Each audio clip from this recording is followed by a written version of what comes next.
Para pemirsa Salam TV rahimani Allahu taala wa iyyakum jami'an, kita lanjutkan kembali. Jadi orang yang meninggalkan sholat maka dia sudah menghancurkan agama ini.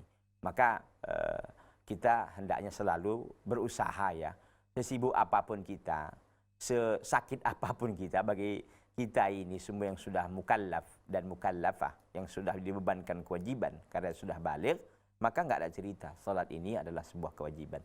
Dan kita tahu kan, sholat ini kan ibadah yang sangat mulia sekali. Penjemputannya juga di langit, bukan di bumi. Lihat bagaimana kisah Isra wal Mi'raj Nabi Muhammad SAW untuk menjemput namanya sholat ini. Ya. Wahya ajalul a'mali wa afdaluha kama fil hadits alladhi rawahu Ibnu Mas'ud radhiyallahu anhu. Dan sholat itu adalah sebesar-besarnya amalan, semulia-mulianya amalan, wa afdaluha, dan sebaik-baiknya, sebagaimana di dalam hadis yang diriwayatkan oleh Ibnu Mas'ud, artinya dari jalan sahabat Ibnu Mas'ud radhiyallahu taala anhu, semoga Allah meridhoinya.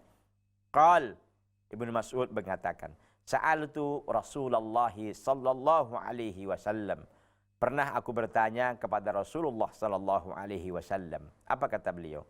Ayul a'mali afdal? Ya Rasulullah, amalan-amalan apa yang paling afdal, yang paling terbaik? Qal, maka Nabi sallallahu alaihi wasallam pun menjawab, as-salatu ala waqtiha, salat tepat waktu. As-salatu ala waqtiha, salat pada waktunya, artinya tepat waktu. Ya, qultu tsumma ai, kemudian Ibnu Mas'ud bertanya lagi kepada baginda Rasul sallallahu alaihi wasallam, tsumma ai, kemudian apa ya Rasulullah? Qal birrul walidaini, yaitu berbakti kepada kedua orang tua. Birrul walidain. Qultu tsumma ai, kemudian apa ya Rasulullah setelah birrul walidain? Qal al jihadu fisabilillah, jihad di jalan Allah Subhanahu wa taala. Hadis ini diriwayatkan oleh Al-Imam Al-Bukhari dan Al-Imam Muslim, haditsun muttafaqun alaihi, hadis yang disepakati di atasnya. Yaitu diriwayatkan oleh Imam Bukhari dan Al-Imam Muslim. Lihat saudaraku, lihat para pemirsa Salam TV yang berbahagia, bahwa salat ya, kemudian birrul walidain, kemudian jihad fisabilillah. Masya Allah. Ya. Jadi salat ini adalah sebuah sebuah amalan yang luar biasa. Bahkan pun dikatakan oleh para ulama, ya, dikatakan oleh para ulama, man ahsana salatahu, man hasunat salatuhu fahuwa li ghairiha ahsan. Barang siapa yang sudah bagus salatnya, maka perbuatan yang lain pun dia akan lebih bagus. Artinya apa? Artinya bahwa kalau orang yang sudah bisa menjaga sholatnya, maka amalan-amalan pun akan ikut.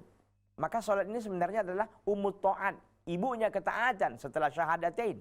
Kan begitu. Kalau kita lihat rukun Islam itu, setelah syahadatain apa? Sholat. Makanya dia adalah ummut ta'at, ibunya ketaatan. Kalau orang sudah bisa menjaga sholatnya, amalan lain akan ikut. Makanya kita lihat, orang yang berpuasa Ramadan belum tentu dia sholat. Orang yang rajin puasa Ramadan ya belum tentu sholat. Tapi kalau orang yang sudah sholat, pasti Ramadannya akan ikut sendiri. Ya begitu. Maka bisa kita lihat ya, pada waktu bulan Ramadan umpamanya, kita lihat dia puasa, tapi nggak sholat, itu banyak. Antum puasa? Iya. Kenapa nggak sholat? Ah malas. Ah begitu. Tak tahu dia bahwa sebenarnya yang paling afdal itu amalannya adalah justru bukan sholat. Justru bukan puasa maksudnya, tapi sholat itu kalau kita bandingkan. Ya, tapi dua-duanya kan rukun Islam, betul. Ya, jadi kalau kita lihat orang ini, bagaimana hukum puasanya? Ini bisa berbahaya. Karena kita ketahui tadi, ya, ada pendapat ulama yang sangat yang sangat kuat dalam masalah ini, yaitu orang yang meninggalkan sholat bisa kafir. Na'udzubillah min dzalik. Ya, makanya sholat ini benar-benar kita perhatikan dengan baiklah gitu. Ini kadang-kadang orang meninggalkan sholat ini enak aja gitu, macam nggak ada masalah gitu. Dia tidak tahu, ya. Lihat dalam surah Al-Mudaththir itu, ma salakakum fi saqar, qalu lam nakum minal musallin. Apa yang menyebabkan kalian masuk ke dalam neraka saqar? Kami dulu nggak sholat.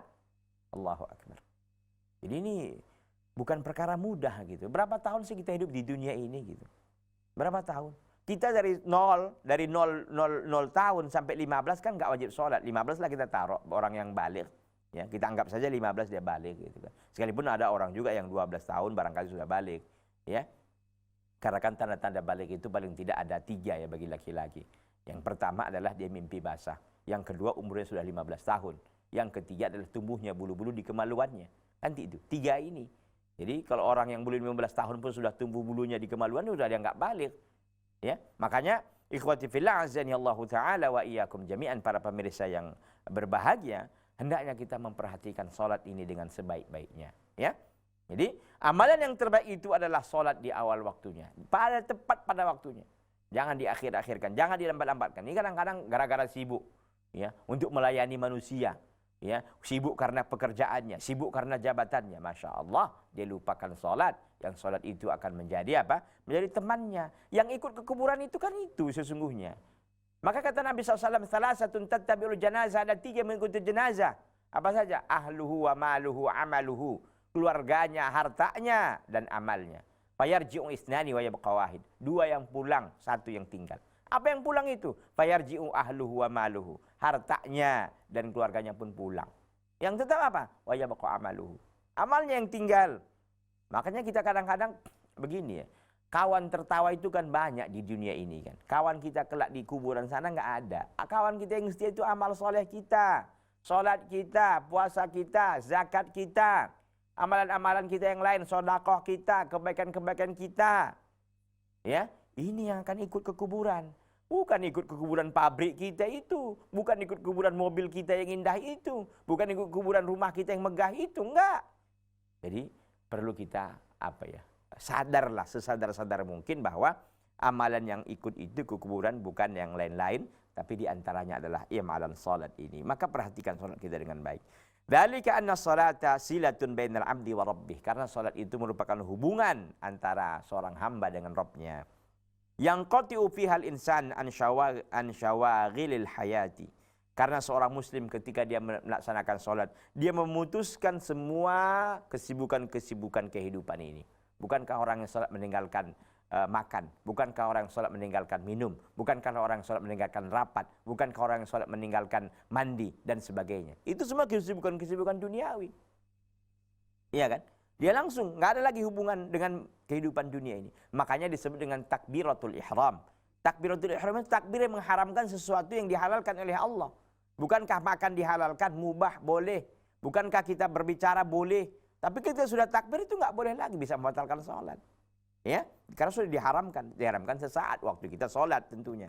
Ya, makanya ikhwati fillah azani Allah taala wa iyyakum jami'an.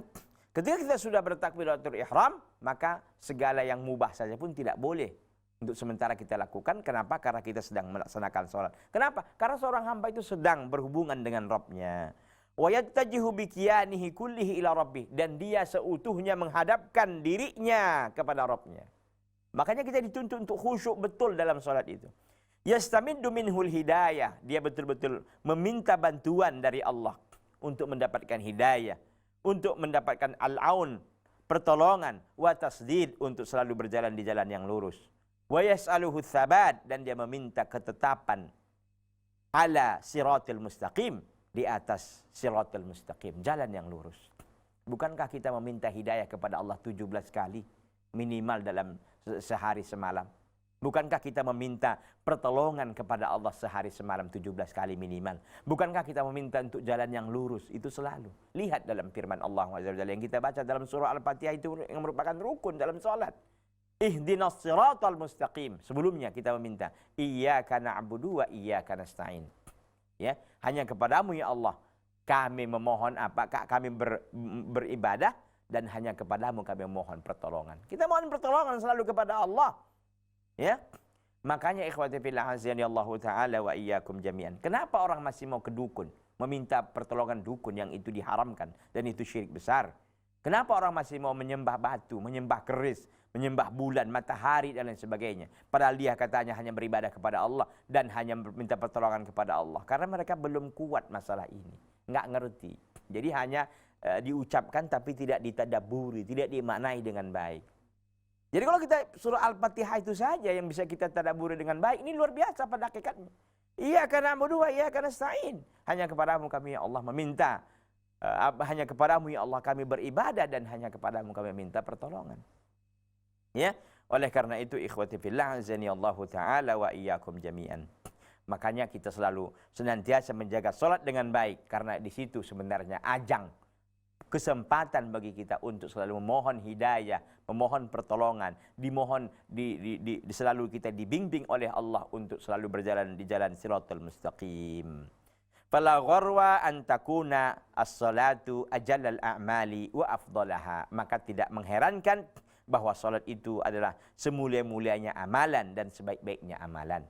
Ya, li'annaha al-mauridu athar, karena itu sesungguhnya sumber daripada kekayaan, sumber daripada kenikmatan.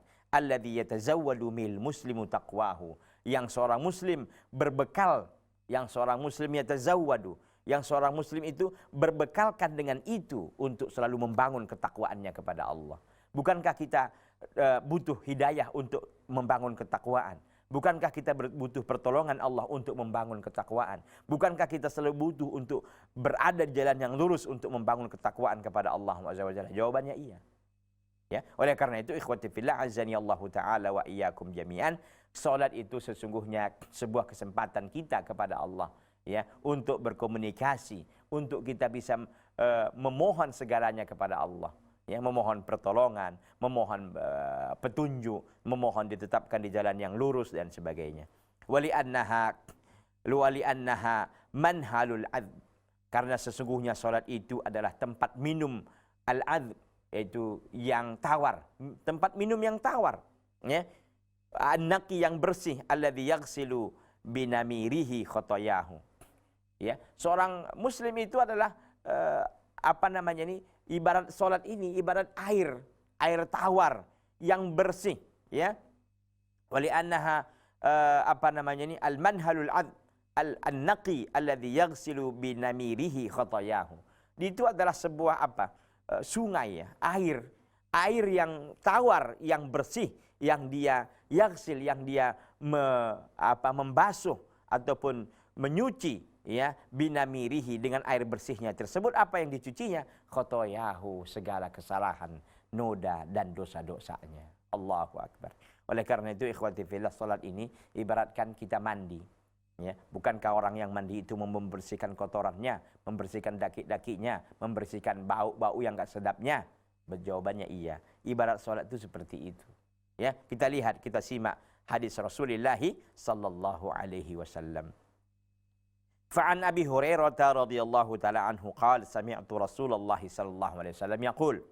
Dari sahabat Abu Hurairah radhiyallahu anhu, qala, ia berkata, aku mendengar Rasulullah sallallahu alaihi wasallam yaqul, ya, aku mendengar Rasulullah sallallahu alaihi wasallam berkata, ara'aitum law anna nahran bi babi ahadikum. Apa pendapat kalian kalau seandainya ada sungai di depan rumah salah seorang kalian, yaghtasilu minhu kulla yawmin khamsa marrat, dia mandi di situ 5 kali sehari. Hal yabqa min daranihi syai'un, apakah ada tersisa dari kotorannya sesuatu? Qalu, para sahabat mengatakan, la yabqa min daranihi, tidak ada sisa sedikit pun dari kotorannya. Qal fadzalika mithlu salawatil khamsi yamhullahu bihinnal khotoya. Itulah perumpamaan, ya, seperti salat 5 waktu yang menghapuskan semua, ya, yang Allah hapus semua dengan salat tersebut, khotoya, kesalahan-kesalahan seorang hamba. Allahu Akbar. Ya. Ini luar biasa ikhwati fillah azani Allah taala wa iyyakum jami'an. Ternyata ibadah salat itu ibarat sungai yang mengalir, yang kita mandi di situ 5 kali dalam sehari semalam. Nggak usah kan kita pakai sabun gitu kan. Mandi saja kita kejebur begitu kan. Itu kotoran, bau, keringat nggak ada gitu kan. Sedap kita rasanya, seger lagi. Allahu Akbar. Kalau apalagi kita pakai sabun, Allah, ini pakai sampo, wah, ini semakin semakin bersih kotorannya, ya. Ini perumpamaan yang luar biasa dari Nabi kita yang mulia Muhammad sallallahu alaihi wa ala alihi wa sahbihi wasallam. Baik para pemirsa Salam TV rahimani Allah taala wa iyyakum jami'an, sampai di sini pertemuan kita pada saat ini. Mudah-mudahan kita bisa bertemu di lain waktu. Subhanaka Allahumma bihamdika asyhadu an la ilaha illa anta astaghfiruka wa atubu ilaika. Hadza wa sallallahu wasallam wa baraka ala nabiyina Muhammadin wa ala alihi wa sahbihi wasallam. Wassalamualaikum warahmatullahi wabarakatuh. Ha ha ha ha ha ha ha.